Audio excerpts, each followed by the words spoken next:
ભાવનગર શહેરમાં આજે વહેલી સવારથી મહાનગરપાલિકા મનપા દ્વારા અકવાડા વિસ્તારમાં આવેલી દારૂલ ઉલૂમ મદ્રેસાની જગ્યામાં આવતા ગેરકાયદેસર દબાણો દૂર કરવાની મેગા ડિમોલિશન કાર્યવાહી હાથ ધરવામાં આવી છે. આ કાર્યવાહી માટે 150થી વધુ પોલીસ કર્મીઓ સહિત વિશાળ દળબળ સાથે મનપાની ટીમ સ્થળ પર હાજર રહી છે.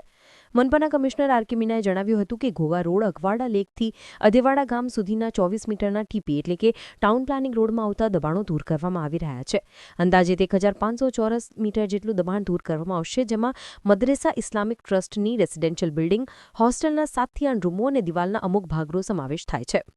તેમણે સ્પષ્ટ કર્યું કે ત્યારે કોઈપણ ધાર્મિક સ્ટ્રક્ચરને નુકસાન પહોંચાડવામાં આવતું નથી, માત્ર રોડમાં આવતા રહેણાંક ભાગો દૂર કરાઈ રહ્યા છે. આ કામગીરી માટે 4 જીસીબી, 2 હિટાચી મશીન અને 2 ડમ્પરનો ઉપયોગ કરવામાં આવ્યો છે.